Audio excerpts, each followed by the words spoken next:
नमस्कार दोस्तों, जैसा कि हम क्लास 8 का मैथ कर रहे थे।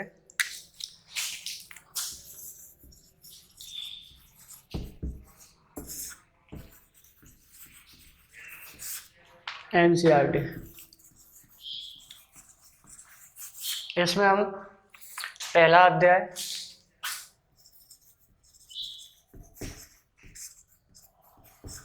अध्याय फर्स्ट एक्सरसाइज 1.1, इसमें हमने 5 क्वेश्चन कर लिए थे। अब हम 6वां क्वेश्चन पे स्टार्ट करेंगे। तो देखते हैं हम आगे। 6/13 को -7/16 के व्युत्क्रम से गुणा कीजिए। क्या करना है? 6/13 को -7/16 से गुणा। तो हमारे पास है 6/13 और गुणा, क्योंकि गुणा करना है। अब इसका व्युत्क्रम करेंगे। व्युत्क्रम का मतलब होता है उल्टा, तो इसका उल्टा करेंगे तो 16/-7। ठीक है। अब इस माइनस को यहाँ से हटा के हम कोष्ट लगाए सीधे यहाँ माइनस रख सकते हैं, कोई प्रॉब्लम नहीं है। अब गुणा 16 का गुणा अगर हम 6 से करेंगे तो 16 96, और 13 गुणा 7 करें 13 91। यही हमारा आंसर होगा। ठीक है। करना क्या है? 16/13 जो बताना है गुणा। अब इस व्युत्क्रम से गुणा करने के लिए बोल रहा है, इसके व्युत्क्रम से। तो इसका व्युत्क्रम उल्टा क्या होगा? 16/7। माइनस लगा हुआ, माइनस आगे लगा दिया। 16 को 6 से गुणा कर 16 96, और 13 को गुणा करेंगे 13 91। बस यही आंसर। अब इसके बाद क्वेश्चन नंबर 7 देखते हैं। क्वेश्चन कह रहा है, बताइए कौन सा गुणधर्म की सहायता से आप 1/3 गुणा ब्रैकेट 6 गुणा 4/3 को 1/3 गुणा 6 गुणा 4/3 के रूप में अवकलन करेंगे, यानी इसे कौन से गुणधर्म के रूप में लिखेंगे। मैंने तुम्हें पिछली 2 क्लासों में गुणधर्म के बारे में बताया है। उन्हें बताया था कि वो एक होता है साक्षरता गुणधर्म और एक होता है क्रम विनिमयता गुणधर्म। तो अब देखते हैं हम। हमारे पास क्वेश्चन है 1/3 मल्टीप्लाई ब्रैकेट 6/4/3 को 1/3 मल्टीप्लाई 6 मल्टीप्लाई 4/3, ये क्वेश्चन है। तो ये जो हमारा 1/3 है, ये क्या मान ले हम? a, इसको मान ले हम a गुणा। फिर जो ये 6 है, ये हमारा क्या होगा? b मल्टीप्लाई ये जो हमारा 4/3 है, ये क्या मान लिया हमने? c। ऐसे ही अब देखो 1/3 हमने क्या माना है? a, तो यहाँ भी 1/3 की जगह हम क्या लिखेंगे? a मल्टीप्लाई 6 हमने क्या माना है? b, तो यहाँ भी हम इसको क्या लिखेंगे? b मल्टीप्लाई 4/3 हमने क्या माना है? c, तो यहाँ भी हम इसको क्या लिखेंगे? c। तो मैंने कल तुम्हें बताया था कि a into B into C बराबर b into A B into C. ये क्या होता है? ये होता है गुणात्मक साक्षरता गुणधर्म। क्या होता है? गुणात्मक साक्षरता गुणधर्म। ठीक है। आई बात समझ में? नहीं आई? यानी किया क्या है मैंने? दोबारा देखो, पूछ रहा बताइए कौन सा गुणधर्म की सहायता से आप 1/3 मल्टीप्लाई 6 मल्टीप्लाई 4/3 को 1/3 मल्टीप्लाई 6 मल्टीप्लाई 4/3 के रूप में अवकलन कर सकते हैं, या इसे परिभाषित कर सकते हैं, या लिख सकते हैं। तो हमारे पास ये दे रखा है 1/3 मल्टीप्लाई ब्रैकेट में 6/3 को 1/3 मल्टीप्लाई 6 मल्टीप्लाई 4/3। अब ये मैंने बताया था तुम्हें कि साक्षरता नियम पिछली कक्षा में। तो क्या बताया था मैंने कि जो पहला पद है उसे हम a मानते हैं, और जो ब्रैकेट में जो 2 पद हैं इनको a को b मानो और एक को c मानो। ऐसे ही जब तुमने यहाँ पे 1/3 a माना है तो ये भी तुमको a मानना पड़ेगा, और b तुमने 6 माना है तो ये भी तुम्हें 6 ही मानना पड़ेगा। इसलिए 4/3 c है तो ये भी c हो गया। अब ये हो गया हमारे पास a multiply bracket b multiply c को a मल्टीप्लाई b ब्रैकेट बंद और मल्टीप्लाई c। अब मैंने तुम्हें कल बताया था कि a मल्टीप्लाई ब्रैकेट बंद b multiply c is equal to a multiply b bracket बंद मल्टीप्लाई c। ये होता है हमारा गुणात्मक साक्षरता गुणधर्म। ठीक है, क्लियर हुआ या नहीं? देखा था। इसके बाद हम क्वेश्चन नंबर 8 देते हैं। क्वेश्चन कह रहा है क्या -1 सही 1/8 का गुणात्मक प्रतिलोम 8/9 है, क्यों अथवा क्यों नहीं। ये बताना है कि इस संख्या का गुणात्मक प्रतिलोम 8/9 है या नहीं है।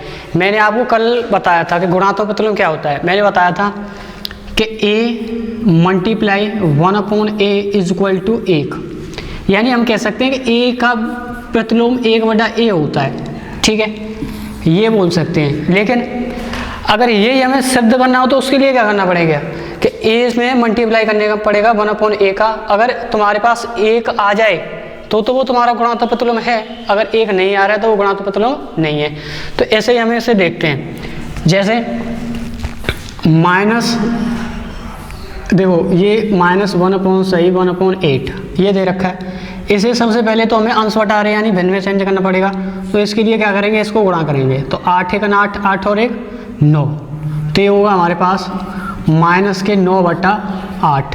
अब इसका प्रतिलोम हमें क्या दे रखा है 8/9, और जो बताने वो सही है या नहीं है। तो उसके लिए क्या करना पड़ेगा, ये जो संख्या है इसको हम क्या मान लें a, और इसका प्रतिलोम क्या हो गया ये 1/a।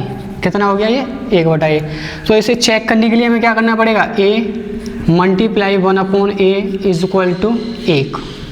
मैंने अभी बताया कि इसको चेक करने के लिए क्या करना पड़ेगा, a multiply 1/a is equal to 1। ठीक है, तो a की जगह पे एक मान रखें हम कितना है 8/9 मल्टीप्लाई 1/a की जगह पे अपना मान रखें कितना है -9/8 इज इक्वल टू 1 आना चाहिए। कितना आना चाहिए 1।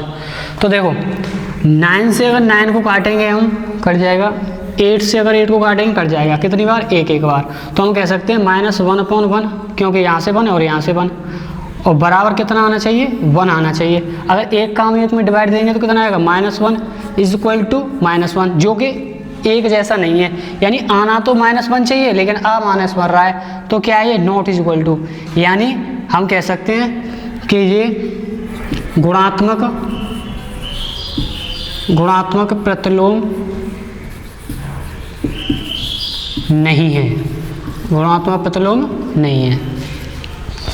आई बात समझ नहीं आई? एक बार दोबारा से देखो। क्वेश्चन कह रहा है कि -1/8 का गुणात्मक प्रतिलोम 8/9 है, क्यों अथवा क्यों नहीं। ये है या ये नहीं है, ये हमें बताना है।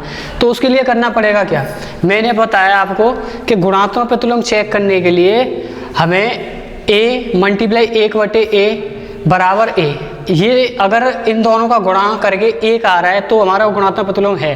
अगर 1 नहीं आ रहा है तो गुणात्मक प्रतिलोम बिल्कुल नहीं है। तो देखो जो हमें दे रखा है -1/1/a, इसको मान लिया हमने 1/a, और जो गुणात्मक प्रतिलोम दे रखा है वो उसको मान लिया हमने a। तो अगर हम इन दोनों का गुणा करके देखें, यानी a की जगह पे 8/9 और 1/a की जगह -9/8 दे रखा है, और इसके गुणा करने के बाद क्या आना चाहिए 1 आना चाहिए। क्या आना चाहिए 1 आना चाहिए। अब हमने गुणा किया, -9 से 9 काटा तो कितनी बार काटा -1 बार, और 8 से 8 काटा तो 1 बार, यानी -1/1 बराबर 1 आना चाहिए। लेकिन माइनस इसका भाग देंगे तो 1 को -1 और बराबर 1, ये आ कितना आ रहा है 1।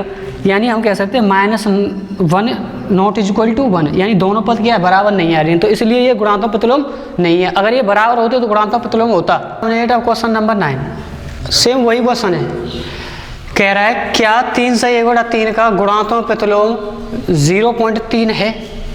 सेम वही। तो क्या करना पड़ेगा, ऐसा करो, ये तुम जो 3 से 1/3 इसको मान लो 1/a, पहले तो इसे अंश बटार में लिख लो। 3 × 1 = 3 और 1 3 × 9 और 1 10/3। कितना हो गया ये 10/3। तो इसको क्या मान लो तुम, इसको मान लो 1/a, और तुम्हें वहाँ दे रखा है 0.3। इस इसको तुम 0.3 को क्या लिख सकते हैं, यहाँ से देखो, अगर मैं इसे ऐसे लिखना चाहूँ, यहाँ से ये दशमलव हटाऊँ, अगर मैं यहाँ से दशमलव उठाऊँगा तो इसके नीचे 1 और 0 लगा सकता हूँ। अरे हाँ या ना, दोबारा देखो, जैसे ये 0.3 है, ठीक है।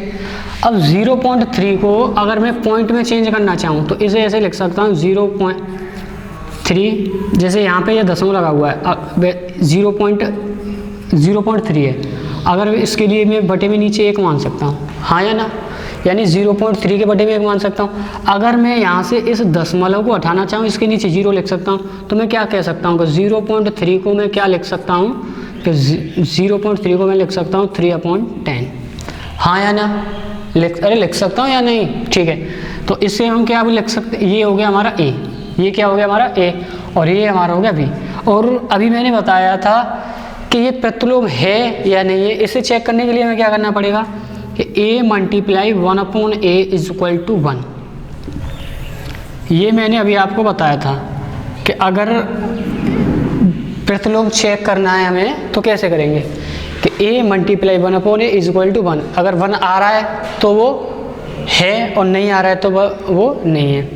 तो इसके लिए a की जगह पे a का मान अपने पास कितना है, a की जगह पे a का मान है अपने पास 3/10 इंटू 3/10, और b की जगह पे b का मान मतलब 1/a की जगह पे 1/a का मान कितना है अपने पास, 1/a की जगह पे 1/a का मान है अपने पास 10/3, कितना है 10/3 बराबर 1, बराबर कितना आना चाहिए 1 आना चाहिए। तो देखो 10 से अगर ये 10 कट गया, ठीक है, और 3 से 3 कट गया, यानी 10 से 10 को काटेंगे एक बार और 3 से 3 को काटेंगे तो एक बार, यहाँ कह सकते हैं 1/1 बराबर 1, 1/1 बराबर 1, यानी 1 का अगर भाग इस 1 में देंगे तो कितना आएगा 1 बराबर 1, ठीक है।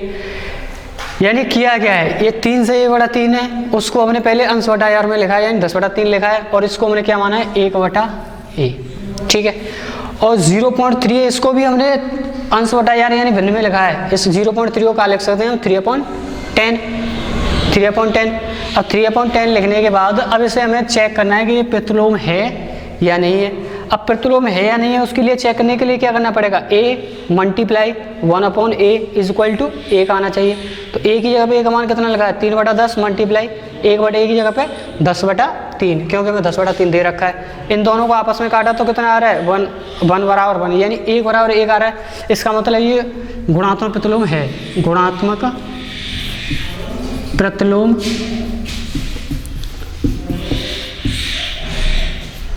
है, ये गुणात्मक प्रतिलोम है, ठीक है। तो ये हमारे 1.1 एक्सरसाइज यहीं पर कंप्लीट होती है। अब हम जो है अगली एक्सरसाइज स्टार्ट करेंगे। 1.1 एक्सरसाइज कंप्लीट की है, अब इसके बाद हम 1.2 एक्सरसाइज स्टार्ट कर रहे हैं। तो ये हमारा पहला क्वेश्चन, निम्नलिखित संख्याओं को संख्या रेखा पर निरूपित कीजिए, ठीक है। क्या करना है, संख्या रेखा पर निरूपित करना है। तो पहला क्वेश्चन है हमारे पास 7/7/4 और सेकंड क्वेश्चन -5/6। तो देखो पहले मैं संख्या रेखा के बारे में आपको समझाता हूँ। जैसे हमारे पास ये कोई संख्या है, ठीक है।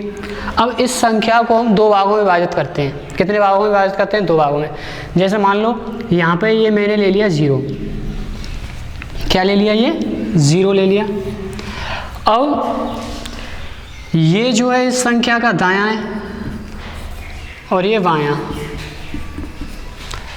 अब दायां बायां क्या है कि दाईं तरफ जो संख्या होंगी वो प्लस की होंगी और बाईं तरफ जो संख्या होंगी वो माइनस की होंगी। जैसे मैं इस पे अगर कोई संख्या लिखना चाहूँ तो यहाँ पे मैं लिखूँगा इसको 1, ये 2, 3, 4, 5, 6, ऐसे ही आगे और संख्या लिखना चाहूँ तो ये ऐसे लिखूँगा। अगर इधर की तरफ मैं लिखना चाहूँगा तो क्या लिखूँगा -1, -2, -3, -4, ठीक है। आई बात समझे। बस मेरे कहने का मतलब यही है कि अगर किसी भी संख्या रेखा पर हमें संख्या प्रदर्शित करनी होगी तो वो 2 तरीके से, यानी संख्या 0 लिखनी पड़ेगी, 0 के बाद उस संख्या को हम 2 भागों में विभाजित करेंगे। एक भाग जो माइनस का होगा इस तरफ बाईं तरफ, और जो दाईं तरफ संख्या लिखी जाएंगी उन संख्याओं को हम प्लस में यानी धनात्मक संख्या लिखेंगे, ठीक है। अब हम क्वेश्चन को वो देखते हैं। तो हमारे पास पहला क्वेश्चन है, क्वेश्चन नंबर फर्स्ट, यानी 7/4। तो देखो मैंने ये एक संख्या बनाई, क्या बनाई? संख्या। अब ध्यान से देखो, ये जो संख्या लिखी हुई है 7/4, ये संख्या प्लस है, पॉजिटिव की संख्या है, तो इसे हमें माइनस में लिखने की तो आवश्यकता है नहीं है। तो हम क्या लिखेंगे, इसे 0 से स्टार्ट करके यहाँ से स्टार्ट कर देते हैं। जैसे मैंने यहाँ से लिखा 0, तो अब ये लिख रही है तुम्हारी 7/4, तो मैं इसे लिखूँगा 1/4, 2/4, 3/4, 4/4, 5/4, 6/4, 7/4, 8/4। बस इतना ही लिख रहे हो, क्योंकि हमें तो ओनली 7/4 तक लिखनी है। तो देखो ध्यान से, 1/4, 4/4, अगर मैं इस 4 को 4 से काटूंगा तो यहाँ कितना आ जाएगा? 1। यहाँ पोजीशन 1 होगी और यहाँ पे कितनी है? ये 0। यानी 1 के और 0 के बीच में इतनी परिमेय संख्या है। कितनी परिमेय संख्या है? ये 3 परिमेय संख्या है, ठीक है। और जो हमें वैल्यू पूछ रही है यहाँ की कि ये 7/4 प्रदर्शित कीजिए, वो कहाँ प्रदर्शित होगी? तो ये यहाँ पर प्रदर्शित होगी, ठीक है, क्योंकि ये पोजीशन है 7/4 की। तो बस यही तुम्हारा यहाँ पे आंसर हो गया, ठीक है। इस जगह पे इसको हम निरूपित करेंगे। अब अगला क्वेश्चन देखते हैं।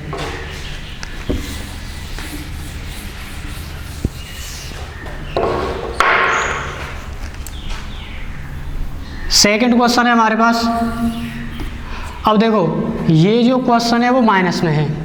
अभी मैंने आपको बताया था कि ये मेरे पास एक संख्या है, ये संख्या है। इसमें मैंने बताया था कि यहाँ पर हम इसमें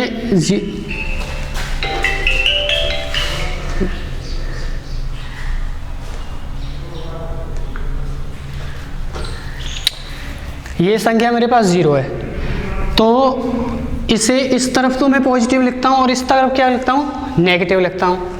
इस तरफ मैं पॉजिटिव लिखता हूँ और इस तरफ नेगेटिव लिखता हूँ।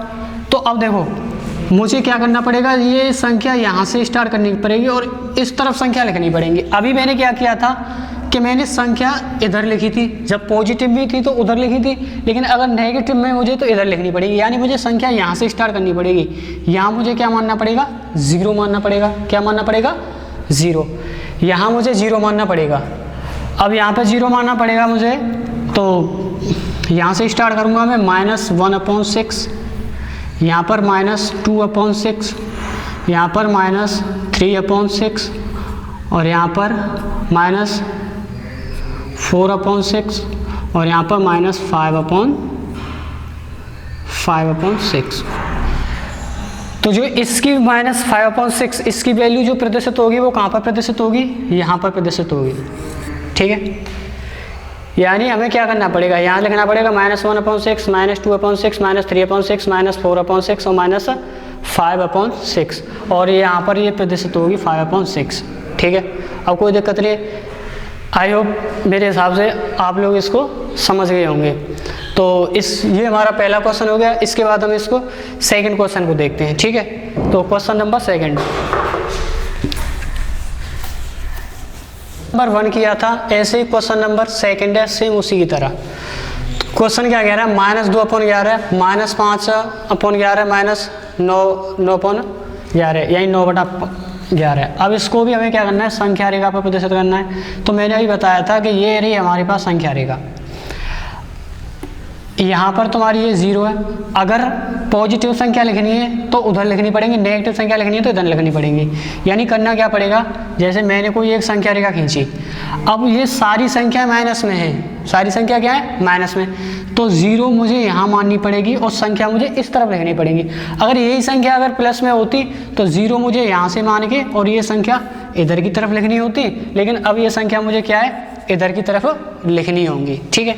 तो बस यही देखो, अब यहाँ से देखो सबके जो डिनोमिनेटर में हर में 11 है, यानी 11 है। तो हम भी क्या करेंगे? यहाँ पे -1/11 ऐसे अगले में, -2/11 ऐसे ही आगे, -3/11, -4/11, -5/11, -6/11, -7/11, 11 और आगे -8/11 और -9/11 और एक और ले लें -10/11। इन सब के बीच में कॉमा चिन्ह लगा सकते हो आप, ठीक है। अब -2/11 -5/11 और -9/11 को संख्या रेखा प्रदर्शित करना है, तो इनकी जगह बतानी है कहाँ पर है।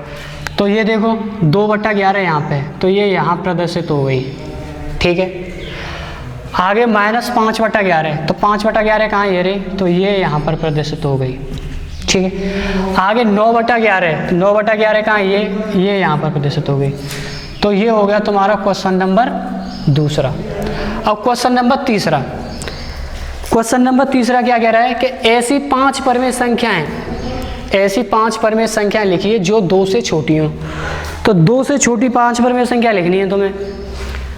अब देखो ये 2 है, अब 2 से छोटी 5 परिमेय संख्या क्या हो सकती है, 2 से छोटे हमें बताया पहले तो हमारे पास एक 0 होगी 2 से छोटी, फिर 1 होगी, ठीक है, और 2 तो ले नहीं सकते क्योंकि 2 तो 2 के बराबर हो जाएगी।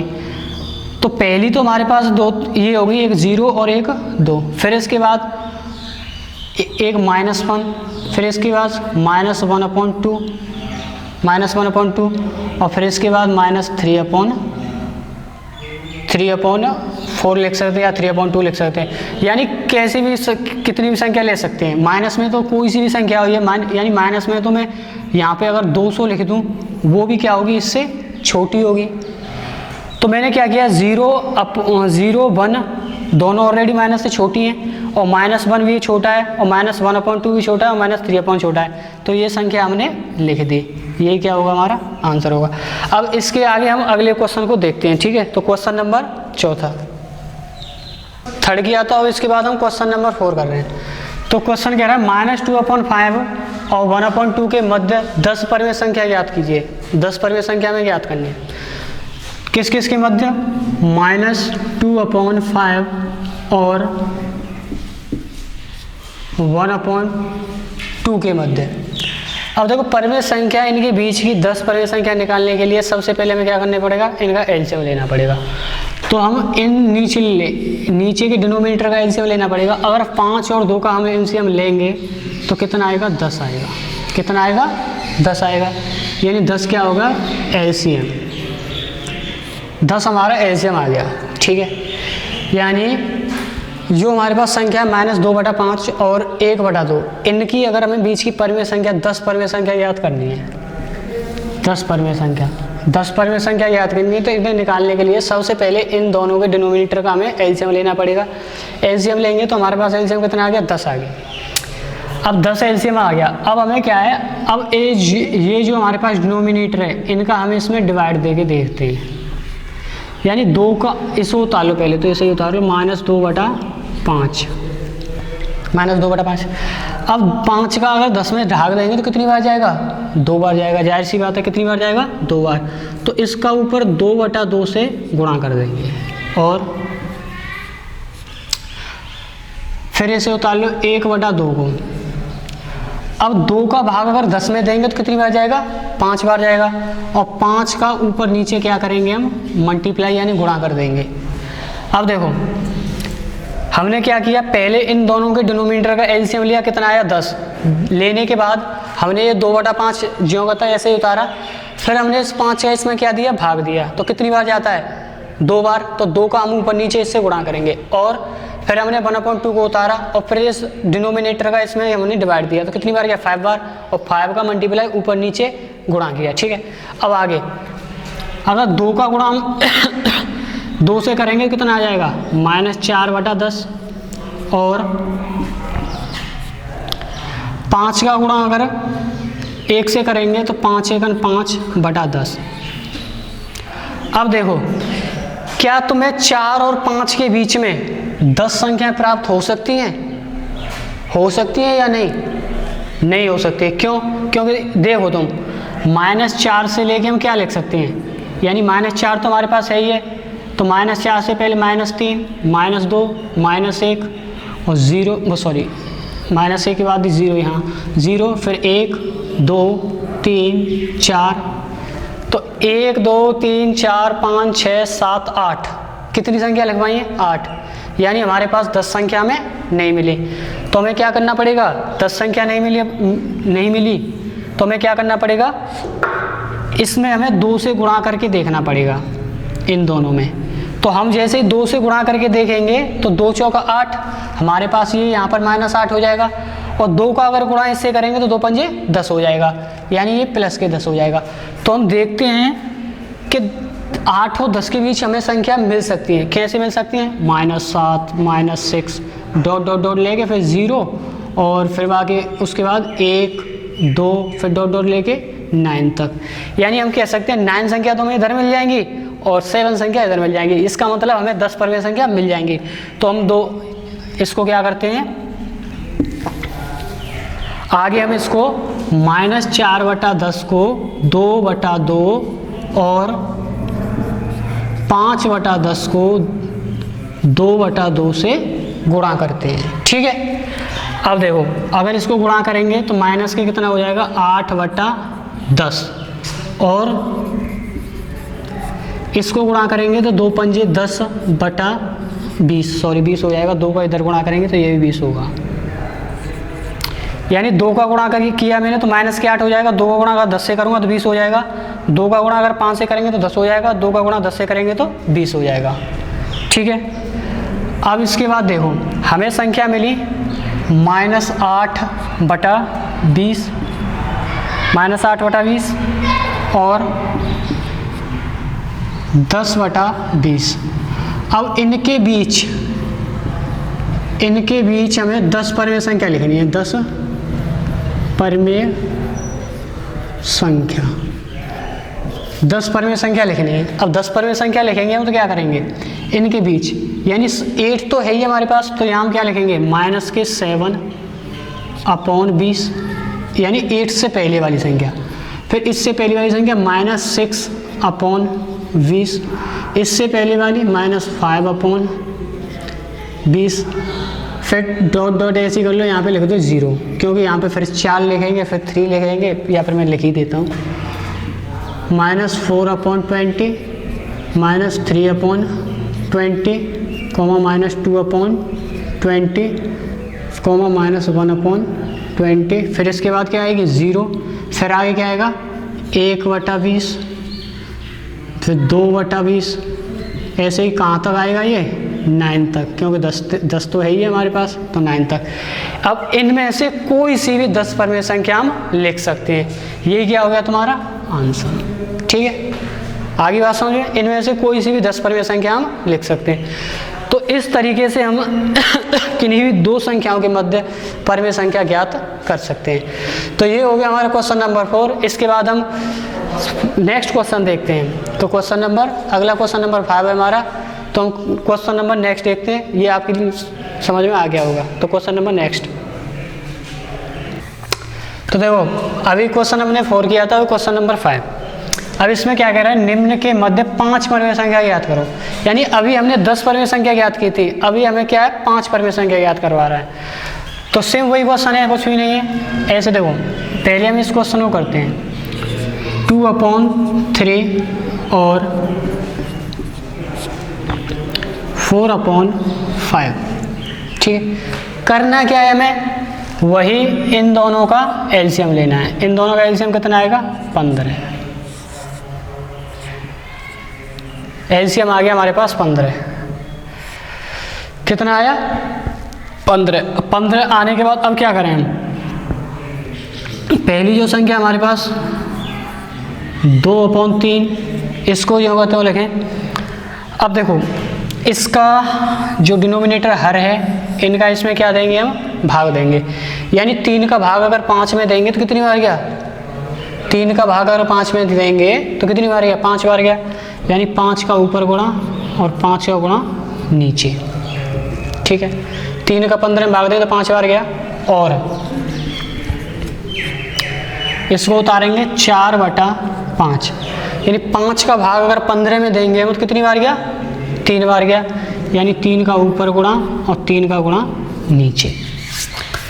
अब देखो 5 दूनी 10 बटा में 10/15 और 4 12/15 यानी 10/15 और 12/15। अब देखो क्या इनके बीच तुम्हें कुछ संख्या दिखाई दे रहे हैं? 5 संख्या दिखाई दे रहे हैं इनके बीच में, 5 परवें संख्या। मैं देखूं तो एक तो मुझे 10 के बाद 11 मिलेगी, बस ओनली एक संख्या इनके बीच है, क्योंकि 11 मिलेगी, 11 के बाद ये 12 ऑलरेडी है और 10 पहले है ही है, तो हमें सिर्फ एक परवें संख्या मिलेगी इसके अंदर।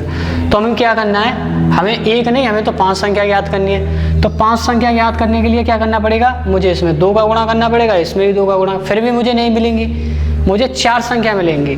तो मुझे क्या करना पड़ेगा, इसमें हम 10/15 और 12/15 में 4/4 से गुणा करेंगे। क्यों? क्योंकि हमें पता है यहाँ पर सिर्फ हमें एक परवें संख्या मिल रही है, क्योंकि 10/15 और ये 12/15, तो इनके बीच में 10 और 12 के बीच में 11 होगी, तो एक परवें संख्या मिलेगी। अगर मैं इसका 2 से गुणा करता हूँ तो मुझे 2 परवें संख्या मिल जाएंगी, अगर 3 से गुणा करूँगा तो 4 परवें संख्या मिल जाएंगी। तो इसलिए मैं क्या कर रहा हूँ, इसमें 4/4 से गुणा कर रहा हूँ, क्योंकि हमें तो 5 परवें संख्या ज्ञात करनी है। तो देखो अगर हम इस 4 का गुणा 10 से करेंगे तो कितना हो जाएगा, 40। अगर 15 का गुणा अगर 4 से करेंगे तो 15 चौका 60, और 12 का गुणा अगर हम इससे करेंगे तो 12 चौका 48, और 4 का गुणा 15 से करेंगे तो 60। अब देखो 40 और 48 के बीच में हमें कितनी संख्या मिल जाएंगी, यानी 40 और 48 के बीच में हम कह सकते हैं, एक तो हमें 41/60 मिलेगी, और दूसरी हमें 42/60 मिलेगी, तीसरी 43/60, चौथी 44/60, पाँचवीं 45/60 मिलेगी। आगे इसमें हमें 2 संख्या और मिल सकती है, यानी इसमें हमें कितनी संख्या मिल सकती है, 7 संख्या मिल सकती हैं। तो फिर यही क्या हो गया, हमारा आंसर हो गया।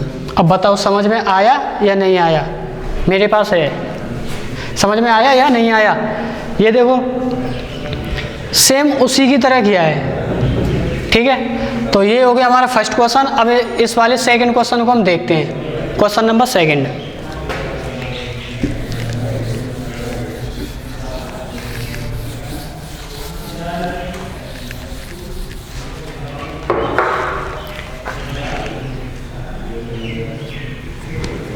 अब देखो इसमें भी क्या करना है, हमें 5 परवें संख्या ज्ञात करनी है। तो सेम उसी की तरह पहले इन दोनों डिनोमिनेटर यानी हर का हमें क्या लेना पड़ेगा, लासा। तो इन दोनों का अगर हम लासा लेंगे तो 3 और 2 का लासा लेंगे तो कितना आएगा, 6 एलसीएम आ गया। क्या आ गया, 6 एलसीएम। 6 एलसीएम हो गया हमारा। अब इसका हम क्या देते हैं, इसमें भाग देते हैं। तो पहले हम इसको उतार लें, -3/2 और 5/3। अगर 2 का डिवाइड अगर हम 6 में देंगे तो कितनी बार जाएगा, 3 बार। 3 का मल्टीप्लाई इधर करेंगे और 3 का मल्टीप्लाई नीचे करेंगे। अगर 3 का डिवाइड इसमें देंगे तो कितनी बार जाएगा, 2 का मल्टीप्लाई इधर और 2 का मल्टीप्लाई इधर। तो 3 का अगर 3 से गुणा करेंगे कितना होगा, -9/6 और इनका गुणा करेंगे तो 10/6। अब देखो -9 और 10 के बीच में हमें परवें संख्या मिल सकती है, जी बिल्कुल मिल सकती है। कौन कौन सी मिल सकती हैं, देखो -9/6 से -8/6, ठीक है, -7/6, -6/6, -5/6, -4/6, -3/6, -2/6, -1/6, फिर उसके बाद 0, फिर आगे 1/6, फिर 2/6, ऐसी करके कहाँ तक, 9/6 तक। तो इनमें से हम कोई सी भी 5 परवें संख्या लिख सकते हैं, ठीक है। तो ये हो गया हमारा आंसर। तो आई होप कि आपको ये 5 क्वेश्चन समझ में आए होंगे। तो अगला क्वेश्चन हम देखते हैं। इसके बाद क्वेश्चन नंबर नेक्स्ट क्या कह रहा है कि -2 से बड़ी 5 परिमेय संख्याएं लिखिए। -2 से बड़ी 5 परिमेय संख्या लिखनी है। तो हमें पता है कि क्या है कि जैसे मान लो अगर ये हमारे पास 0 है, तो ये 0 जो है वो जितनी भी माइनस की संख्या है उनसे क्या होगी, बड़ी होगी। यानी -1 -2 डॉट डॉट डॉट माइनस के 200। तो ये कितनी भी बड़ी संख्या हो माइनस की, वो क्या होगी, हमेशा 0 से छोटी होगी। बात आई समझ में, जो मैंने अभी तुम्हें संख्या रेखा पर बताया था। तो ऐसे ही अब हमें -2 से बड़ा देखना है, तो हम कह सकते हैं -2 से क्या होगा, -2 से बड़ा 2 से बड़ा 1.5 होगा। यानी हम कह सकते हैं 1.5 का मतलब -3/2 बड़ा होगा, 3/2 बड़ा होगा। फिर 3/2 के बाद मतलब 3/2 के बाद 1 यानी -1 बड़ा होगा। फिर क्या बड़ा होगा, 0 बड़ा होगा। नहीं, 0 से पहले मतलब 1 बड़ा होगा, 1 से पहले क्या बड़ा होगा, आधा बड़ा होगा, यानी 1/2 बड़ा होगा। फिर उसके बाद 0 बड़ी होगी, 0 बड़ी होगी, 0 के बाद 1, फिर आधा बड़ा होगा, फिर आधा बड़े होने के बाद 1 बड़ा होगा। अरे होगा या ना होगा, यानी मैंने अभी बताया था तुम्हें कि -0 से पहले जितनी भी संख्या माइनस की होंगी वो सब क्या होंगी, छोटी होंगी। तो इसलिए ये माइनस की जो संख्या है, यानी जैसे मैं लिखूँ -200, तो -200 जो संख्या होगी वो क्या होगी, -1 से छोटी होगी। यानी ये -1 होगी वो क्या होगी, बड़ी होगी। आई बात समझ में। तो इसी प्रकार -2 से जो 1.5, ये 3/2 का मतलब 1.5 क्या होगी, बड़ी होगी। ऐसे -1 क्या होगा, बड़ा होगा, क्योंकि वो 5 बड़ी संख्या पूछ रहा है ना, तो ये क्या होगी, इससे ये बड़ी संख्या होंगी। ऐसे 0 बड़ी होगी, 1/2 बड़ा होगा और 1 बड़ा होगा। तो हम इन्हीं को यहाँ पे लिखते हैं। यानी -2 से बड़ी जो संख्या होंगी वो क्या होंगी, -2 से बड़ी संख्या होंगी बड़ी